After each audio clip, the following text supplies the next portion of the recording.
கர்த்தராகிய இயேசு கிறிஸ்துவின் பரிசுத்த நாமத்திற்கு மகிமை உண்டாவதாக. வேதத்தில் எல்கானா என்ற மனிதனுக்கு 2 மனைவிகள் இருந்தனர்.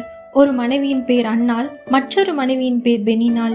இதில் அன்னாளுக்கு பிள்ளை இல்லாமல் இருந்தது. அதனால் அவளின் சகோதரி அவளை எப்பொழுதும் ஏளனமாகவும் இழிவாகவும் பேசி கொண்டிருப்பாள்.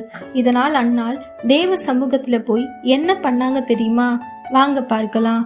1 சாமுவேல் 1:10.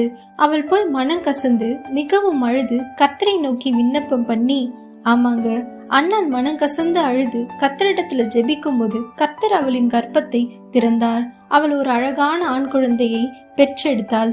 அந்த குழந்தைக்கு சாமுவேல் என்று பெயர் வைத்தாள். கர்த்தர் அவளின் கர்ப்பத்தில் ராஜாக்களை அபிஷேகம் பண்ணும் ஞானியையும் கர்த்தருக்கு பிரியமான தீர்க்கதரிசியும் உருவாக்கி அவளை மேன்மைப்படுத்தினார். அன்பான தேவ பிள்ளையே, இன்றைக்கு நீயும் அன்னாலை போல மனக்கசந்து அழுது கொண்டிருக்கிறாயா?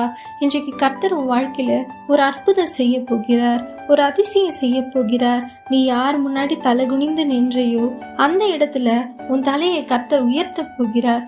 யாரெல்லாம் உன்னை ஏளனமா இழிவா பேசினாங்களோ அவங்க முன்னாடி கர்த்தர் உன்னை மேன்மையாக வைக்க போகிறார். உன் குறைகள் எல்லாம் கர்த்தர் மாற்றி நிறைவான பலனை உன் வாழ்க்கையில கர்த்தர் தரப்போகிறார். என் மகளே, மகனே, நீ தேவ சமூகத்துல விட்ட கண்ணீர் எல்லாம் வீணாய் போகல. உன் கண்ணீர் எல்லாம் கர்த்தர் பதில் தரப்போகிறார். உன் வேதனை நீங்க போகுது, உன் துக்கம் மாறப்போகுது.